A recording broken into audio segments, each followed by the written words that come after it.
할렐루야. 이곳에서 예배드린 성도와 또한 인터넷으로 예배드린 성도의 하나님의 크신 사랑과 은혜가 함께 하실 주의 이름으로 축원합니다. 로마서 12장 말씀, 오늘 말씀은 성도들의 삶을 사도 바울이 이야기합니다. 로마 교회에 편지 쓸 때 성도들에게 당부하는 말씀입니다. 형제를 사랑하여 서로 우애하고 존경하기를 서로 먼저 하며, 서로 먼저 하라는 겁니다. 그러니까 존경하라는 겁니다. 그러니까 교회 집사님들끼리, 또한 권사님과 또한 집사님들과 각종 또한 새로 이제 입교한 성도들과 함께 서로 사랑하라는 거죠. 그리고 섬기라는 겁니다. 부지런해서 열심을 품고 주를 섬겨라 하는 얘기하죠. 게으르지 말라는 거죠. 게으르는 건 성경에서 정확히 얘기하면 게으름은요, 죄입니다. 좀 더 자자, 좀 더 눕자, 가난이 도적처럼 임한다는 거죠. 그러니까 게으른 사람의 특징이 일단 가난하다고 볼 수 있습니다. 물론 모든 가난한 사람이 다 게으른 건 아니지만 일단 게으르면 가난하고 연계가 됩니다. 소망 중에 즐거워하며 라고 되어 있습니다. 우리는 천국에 대한 소망이 있고요, 이 땅에서 잘 된다는, 잘 살아갈 수 있다는 그 소망이 있음으로 해서 기쁨이 있다는 거죠. 그래서 이 소망이 있는 사람은 기쁨이 있습니다. 근데 소망이 없는 사람은 얼굴이 어둡습니다. 환난 중에 참으며 기도에 항상 힘쓰며, 어려움이 있으면 참으라는 거죠. 왜? 그냥 지나간다는 거죠. 지금 태풍 카누가 오늘 저녁에 아마 우리나라를 이제 관통한다고 뉴스에 나와 있는데, 태풍은 길어봐야 이틀 안 갑니다. 몇 시간 지나면 끝입니다.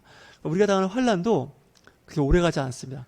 이제 경우에 따라서 그 환난이 오래 가는 사람들도 있는데, 그때는 좀 보셔야 됩니다. 뭐가 좀 잘못됐기 때문에 이게 환난이 긴가. 한평생을 환난 중에 산다, 고난 중에 산다. 이건 특별한 하나님의 어떤 소명, 맡은 바, 직무가 있어서 그쪽이 아닌 이상은 대부분의 사람들은 환난과 그 고난은 일시적이고 다시 회복되는 기쁨이 있기 때문에 그렇습니다. 그럴 때 우리는 어떻게 한다고요? 기도한다는 거죠. 항상 기도하는 거죠. 환난 중에 기도한다는 거죠. 주여 나를 도우소서, 나와 함께하여 주시옵소서. 내가 이렇게 억울하고 힘들고 지쳐 있습니다. 내 삶이 공고하고 육체가 피곤하고 힘듭니다 하고 기도할 때 주님께서는 그 기도에 응답하신다고 말씀하십니다. 너는 내게 부르짖으라고 말씀하고 계십니다. 그 부르짖는 소리에 하나님께서 응답하심을 말씀하고 있습니다.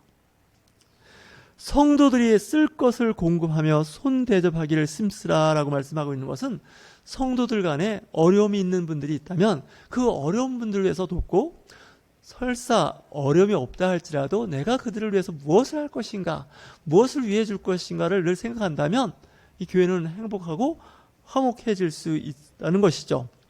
손님 대접하기에 힘써라 라고 하는 거죠. 손님이 옵니다. 손님이 오면 대충 하지 말고 그 손님에 대해서 정성을 다해서 대접을 하는 거죠. 성경에 보면 손님을 잘 접대해서 복을 받은 사람이 있습니다. 아브라함도 지나가는 세 사람을 대접을 해줬는데 알고 봤더니 하나님과 두 명의 천사였죠. 그랬는데 그 이삭의 아내 리브가도 그 자기를 찾아왔던 그 낙타 10마리 정도 되는 것 같죠. 그 낙타에 그 물을 먹이고 나그네한테 잘 대접하고 했더니 어떻게 됐을까요? 그 아브라함의 며느리가 됐습니다. 그러니까 지나가는 사람이었죠.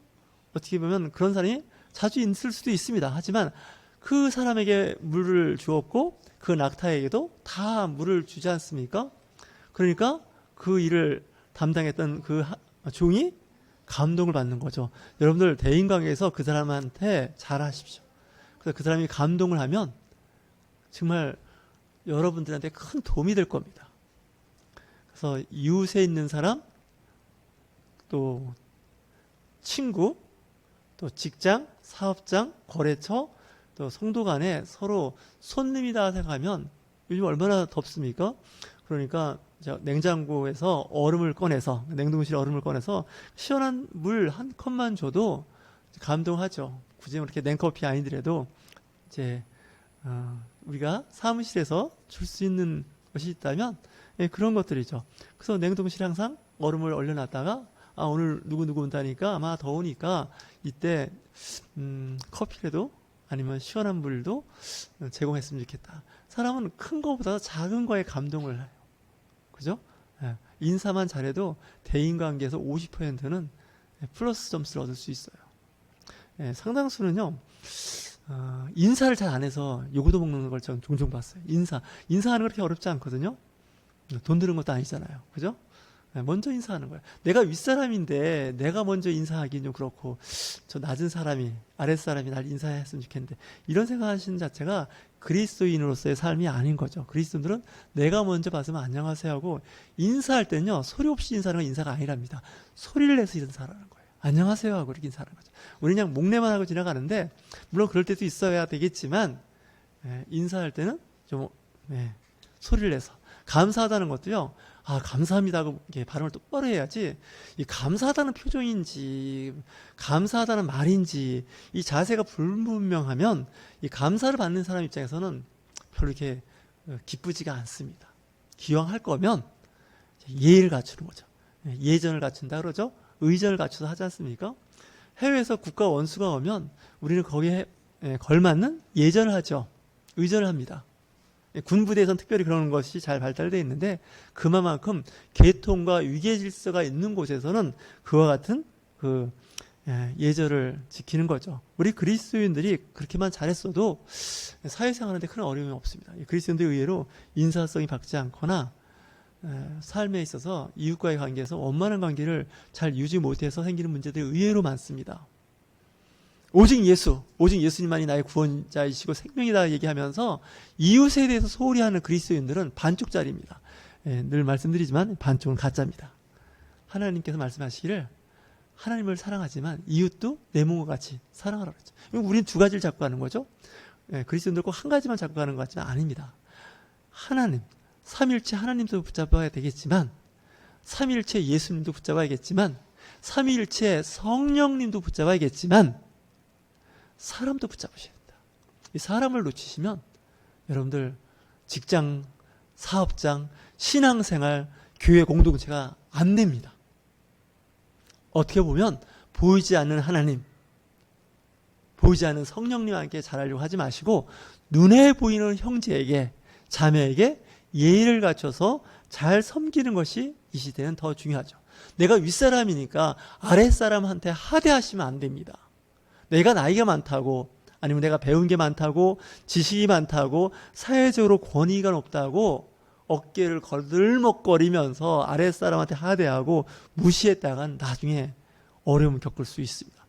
종종 보지 않습니까? 그런 일들? 아랫사람한테도 가능하면 존댓말 쓰는 것도 좋습니다. 어떤 사람은 아랫사람한테 별명 부르고 야, 너 이렇게 얘기하는 분도 계시는데 그거 별로 좋지 않습니다. 당하는 그런 말을 듣는 사람도 기분 나쁘지만 그걸 듣는 사람 옆에서도 좋아 보이지 않습니다. 너희를 박해하는 자를 축복하라. 축복하고 저주하지 말라. 박해하는 사람이 있어요. 어디 가나. 이유 없이 박해하고 핍박하는 사람이 있는데 그들에게 축복하라는 거죠. 축복하고 저주하지 말라는 거죠. 그래서 그리스도인들이 일반인들하고 구분이 되는 겁니다. 일반인들 같으면 같이 저주하고 같이 맞대 욕을 해야 되는데 그리스도인들은 오히려 축복을 하더라는 거죠. 당신들이 우리하고는 다른 것 같아. 분명히 달라. 왜 다르냐? 우리는 우리의 원수 그런 사람한테 욕하고 저주해야 되는데 오히려 그들에게 축복을 하니 우리는 당신들의 그 모습을 도저히 이해할 수 없다. 그럴 때 우리는 예수 믿는 사람이기 때문에 그렇습니다. 라고 할 때 역시 예수 믿는 사람은 달라. 당신들이 믿는 예수 나도 믿고 싶어. 이런 말이 나온다 그러면 성공한 거예요. 요즘은 반대죠. 당신들이 믿는 그 하나님 나 안 믿어. 당신을 보니까 그 하나님 안 계신 거야. 설사 계신다 해도 우리가 원하는 그런 하나님은 아닌 것 같아. 우리가 생각하는 그 하나님은 아닌 것 같아. 이런 말을 듣게 되는 거죠. 즐거워하는 자들과 함께 즐거워하고 우는 자들과 함께 울라. 공감대를 형성하라는 거죠. 이 그리스도인들은 공감대가 있으셔야 됩니다. 남이 슬픈 일을 당하거나 어려움을 당해도 아무렇지도 않은 거예요. 남들이 기쁘고 좋은 일이 있어도 아무렇지도 않은 거예요. 슬퍼하는 사람과 같이 슬퍼하고 기뻐하는 자들과 함께 기뻐하는 거죠. 우리가 기도하는 게 뭘까요? 힘들고 어려운 병든 이웃에게 하나님께서 함께 해달라고, 치유해달라고, 회복시켜달라고 기도합니다. 그리고 또 잘된 그 기도 응답이 있고 잘된 또 이웃에게는 어떻게 해요? 축복의 말을 하는데 이 축복의 말도 말을 분명하게 하라는 거예요. 축복합니다 이렇게 하지 말고 축복합니다. 그런 일이 있었다면서요? 정말 기쁘시겠습니다. 얼마나 좋겠습니까? 정말 축하드립니다. 이렇게 얘기해야지 축하해요 이렇게 하지 말고 진짜 분명하게 얘기를 발음을 정확하게 해야 듣는 사람이 정말 그렇구나 이렇게 생각을 하지 않을까요? 서로 마음을 같이 하며 라고 했어요. 마음을 같이 하라는 거죠. 마음을 같이 하려면 내가 생각했던 것을 내려놔야 된다. 내가 생각을 포기하셔야 됩니다. 그래야 같은 마음이 되는 거죠. 자꾸 내 주장만 하면 안 됩니다. 때로는 내 주장이 맞았어도 좀 이렇게 내려놓을 수 있을 만큼의 용기 있으셔야 됩니다. 왜? 교회 공동체에 아니면 가족, 직장, 그 공동체의 화목을 위한 거죠. 물론 그렇다고 해서 화목을 위한다고 해서 말도 안 되는 불법을 용인하고 인정하라는 뜻은 아닙니다. 높은 데에 마음을 두지 말고 라고 되어 있습니다.